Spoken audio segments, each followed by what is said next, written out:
Voilà, mais moi je pense que le bull market est pas fini, enfin j'espère pas. Mais par contre, je pense que ça va pas mal changer par rapport à ce qu'on a pu connaître en 2021, et notamment cette image qui, je pense, est assez représentative. Et c'était Asher, je crois, qui partageait ça. Mais par rapport à 2021, on a des dizaines, centaines, millions de nouveaux tokens. Maintenant, il y a tellement de crypto-monnaies possibles où on peut investir que toutes les altcoins, je pense, ne pumperont pas comme on a pu le connaître comme on a pu le connaître en 2021. Donc, il va falloir bien faire ses choix, pardon, et il va falloir bien regarder un petit peu les évolutions des crypto-monnaies que vous allez choisir pour potentiellement basculer si une narrative ou si quelque chose de plus intéressant apparaît. Donc attention là-dessus. Je pense qu'une alt season comme on a connu donc en 2021 ne se reproduira certainement pas. Et j'ai échangé là-dessus avec Pasher et Beacon sur un podcast donc, qui est sorti sur la chaîne CryptoStalks. Et c'est pour ça que eux ils ciblent, on va dire, les nouvelles crypto-monnaies, celles qui attirent le plus l'attention, celles qui brillent le plus, et ils abandonnent un petit peu les anciennes parce qu'ils pensent que l'intérêt des gens et l'attractivité sera sur les nouveaux coins comme Hype, ouais, Ozymandias, ou là il y a Berachain qui va sortir, etc. Un peu les nouveaux protocoles et les nouveaux projets, et que les anciens projets sur lesquels il se passe plus rien, ou en tout cas sur lesquels il n'y a plus d'attention, vont progressivement mourir. Quand on regarde ce qui se passe sur Polygon ou ailleurs, bon bah c'est vrai que pour le coup c'est compliqué au niveau du prix. Qu'est-ce qu'on a eu ce week-end? On a eu quand même une grosse chute, 2 milliards de dollars de liquidés. Là on est plutôt sur d'après le PDG de Bybit, on serait plutôt entre 8 et 10 milliards, ce qui est la plus grosse liquidation de tous les temps sur tout le marché crypto, sur le marché crypto, plus que pendant le Covid, plus que pendant FTX, etc., etc. Trump qui lance officiellement une guerre commerciale auprès de tout le monde, hein, que ce soit le Canada, que ce soit le Mexique, que ce soit la Chine, etc. Et donc ça impacte évidemment négativement les marchés financiers, et on sait que les crypto-monnaies, ce sont les premières à souffrir de ces annonces-là, parce que c'est des marchés qui sont extrêmement risqués, et souvent les investisseurs sortent en premier des marchés les plus risqués pour se tourner vers les marchés un petit peu plus sûrs. Mais Trump, lui, il fait pas dans la dentelle, en tout cas. Donc c'est possible qu'on ait d'autres annonces ou d'autres choses comme ça qui impactent fortement les marchés dans les prochaines semaines. Donc c'est aussi pour ça que les gens, je pense, ne réinvestissent pas les alts et basculent sur Bitcoin, parce que Bitcoin, c'est le moins volatile, on va dire, parmi les plus volatiles.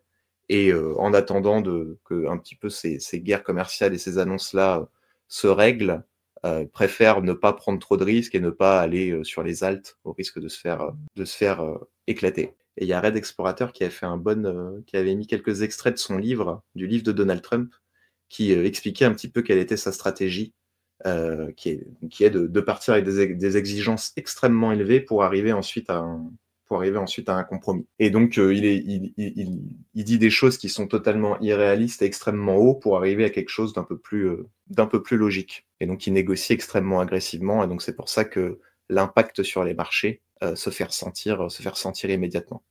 Grégory, est-ce qu'on connaît les wallets Satoshi? Est-ce que ça bouge? Ouais, les wallets de Satoshi ont été en bonne partie identifiés. D'ailleurs, on a fait un article sur Cryptost là, hier, je crois, parce qu'il y a Arkham, je crois que c'est Arkham qui a justement agrégé tous les wallets de Satoshi. Et on arrive à 22 000 adresses qui appartiendraient à Satoshi identifiées, et avec plus d'1 million de bitcoins. Et donc, dès qu'effectivement, si jamais ça arrive et si jamais un mouvement de bitcoin sur ces adresses-là venait à se produire, je pense qu'on aurait tout un tas d'alertes immédiates, puisqu'il y a beaucoup de services qui surveillent ces adresses-là et qui surveillent dès qu'il y a un mouvement. Donc, l'airdrop de Berachain. Moi, je suis totalement passé à côté. Je sais pas si certains ont été éligibles. Et aussi, quel est votre sentiment? Quel est votre sentiment sur l'airdrop Berachain? On va regarder un peu la tokenomics. Donc, Berachain, 500 millions de supply Supply en circulation lors du lancement du token, 100 un peu plus de 100 millions. Et moi, ce que je trouve, assez important quand même, c'est les 34,3 % sur les investors. Je trouve ça assez important. C'est-à-dire que les investors plus les initial core contributors, donc est-ce que c'est la team, ou pas, auraient, 50% des tokens, quoi. Et Nexo, quel est le prochain crypto, le prochain pardon, projet crypto qui me hype? Moi, j'aime bien Hyperlane. Je trouve que Hyperlane, ils permettent à des développeurs et à des gens d'améliorer l'interopérabilité de leurs applications, de permettre à des gens de construire des bridges, etc. Et l'interopérabilité cross-chain avec le nombre de layer 2 et de nouvelles blockchains qui se lancent, bah, c'est en fait indispensable si on veut attirer des gens qui soient dans n'importe quel écosystème. Je pense qu'il va falloir le développement de ce genre de solution-là, un peu comme Layer 0, etc. Et Hyperlane, c'est pour moi, des meilleurs écosystèmes. C'est un des meilleurs outils qui permettent l'interopérabilité, donc de permettre aux gens de déplacer des actifs, de déplacer des NFT, ou même de permettre à des applications crypto, selon une action qui est effectuée sur une blockchain A, de déclencher une action sur une blockchain B. Et donc, c'est un système donc, de messagerie cross-chain qui permet de communiquer entre différentes chaînes. Et sinon, qu'est-ce qui se passe aux US? Parce qu'on a eu une conférence de presse, là, c'était quand la conférence de presse de Sachs, le tsar des cryptos? J'ai rien vu passer d'exceptionnel. Je crois que le marché a pas forcément bien réagi, parce que bon, pour le moment, il se passe pas grand-chose. Il a dit que évidemment que les États-Unis vont miser sur les stablecoins. Bon, bah ça, on le savait déjà que c'était une arme pour le dollar, pour renforcer la puissance du dollar, surtout quand on entend parler de dédollarisation, que les BRICS veulent lancer leur propre monnaie commune. Donc voilà, pas grand-chose de nouveau. On sait très bien que je vois pas l'intérêt pour les États-Unis d'émettre une monnaie numérique de banque centrale alors qu'ils ont déjà des stablecoins dollars et que au final l'un dans l'autre ça se rapproche quand même beaucoup, et qu'en plus avec leur stablecoin dollar backés par des bons du trésor américain, en fait quand on utilise leur stablecoin on a de la dette américaine, donc c'est tout bénef pour eux. Et il y a eu aussi une annonce aux États-Unis là avec un nouveau fonds souverain de Donald Trump, donc un fonds souverain qui pourrait permettre le rachat de TikTok, etc. Ça va permettre, et on va utiliser ce fonds souverain-là pour investir dans Bitcoin. Telle est la question. Le fonds souverain norvégien, je crois, qui a acheté des actions de MicroStrategy, qui en achète régulièrement, il me semble. Ce dont je voulais vous parler aussi, c'était les dates à pas louper en crypto. Tous les débuts de mois, maintenant, on va sortir ce format-là.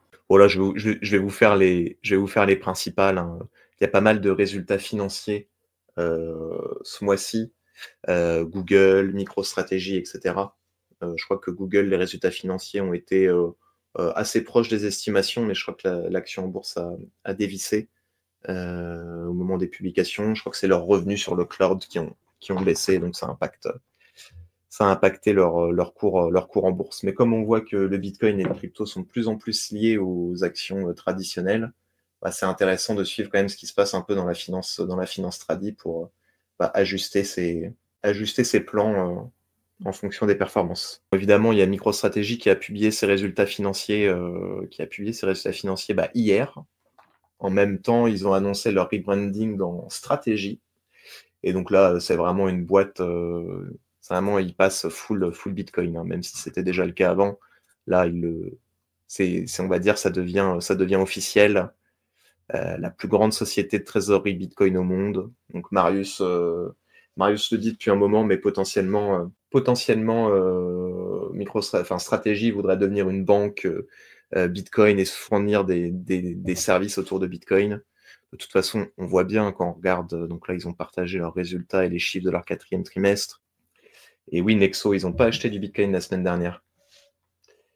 Première fois depuis 12 semaines qu'ils en avaient pas acheté. Et après, sur les prochaines dates, sur le mois de février, pas mal de tokens unlock, hein. Bon, là, on a mis ceux pour les plus gros projets. Movement qui est d'ailleurs C'est le projet de Trump, WLFI, qui en a acheté. Parce que ils étaient potentiellement en discussion aussi pour être utilisés par le Doge, donc le service, je ne sais pas si on peut appeler ça comme un service, mais en tout cas ce que dirige Musk pour réduire les dépenses publiques. Et donc Movement qui fait partie des boîtes en discussion avec le Doge pour être utilisé comme blockchain pour suivre un petit peu ses mouvements et traquer un petit peu mieux les dépenses. Elon Musk était en train de pousser pour mettre la trésorerie, pour mettre les transactions du Trésor américain sur une blockchain pour une transparence totale. Qu'est-ce qu'on a qui est intéressant? Oui, on a les premiers remboursements de FTX qui vont arriver via la branche bahaménienne de l'exchange. Donc à voir ce que ça va donner. J'ai pas réussi à retrouver les montants que ça représente là-dessus, mais ça va être intéressant à suivre. Ça va être intéressant à suivre. Est-ce que ça va impacter tant que ça? Est-ce que c'est de l'argent qui va revenir dans le marché crypto? Je suis pas certain de ça. Mais on va voir ce que ça va donner, parce que pour rappel, il y avait pas mal de boîtes qui rachetaient les créances des gens sur FTX, et donc qui les rachetaient à 70%, 80% de la valeur.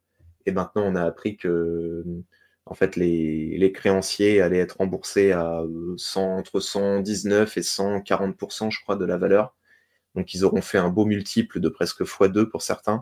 Donc, potentiellement, de toute façon, c'est des boîtes qui s'en foutent de la crypto et qui ont juste fait un beau x2 et qui vont vendre et qui ne reviendront pas dans le marché crypto. Donc, à voir si ça va faire de l'afflux sur le marché crypto. À surveiller. Sinon, qu'est-ce qu'on a comme dernières actualités? Ah oui, je voulais vous parler aussi de BlackRock, qu'on parlait de BlackRock qui achetait pas mal d'Ether pour ses clients en ce moment. Et on a BlackRock qui va débarquer en Europe, a priori, avec un ETP, donc l'équivalent d'un ETF, quasiment. Là, qui est l'équivalent d'un ETF qui va débarquer en Europe et qui risque de faire potentiellement mal aux acteurs européens, je pense à Amundi ou autres, à voir s'ils vont pas exploser le marché. Alors, il y a déjà pas mal d'acteurs qui proposent ça en Europe. Je crois que c'est Van Eck, je crois qu'il y a du 21 Shares. Donc, il y a pas mal de gros acteurs qui proposent déjà ça. Et pour certains qui proposent même déjà du staking sur Ethereum en ETP. Et je crois que c'est accessible via des brokers comme DeGiro. Je me demande même s'il n'y a pas eToro, etc. Et pour ceux qui sont sur Cryptost Academy, ce soir, il y a un live avec Vincent Gann qui reviendra un petit peu sur les différents événements qui ont eu lieu aujourd'hui. Donc, pour ceux qui ne connaissent pas Cryptost Academy, c'est notre communauté premium où on apporte du contenu exclusif et des analyses exclusives. Et donc, si vous voulez aller jeter un coup d'œil, voilà, c'est 7 jours. Vous pouvez vous faire rembourser dans les 14 jours si ça ne vous convient pas. Et donc ce soir, il y a un petit live avec Vincent Gann et Will pour parler du marché. Salut tout le monde!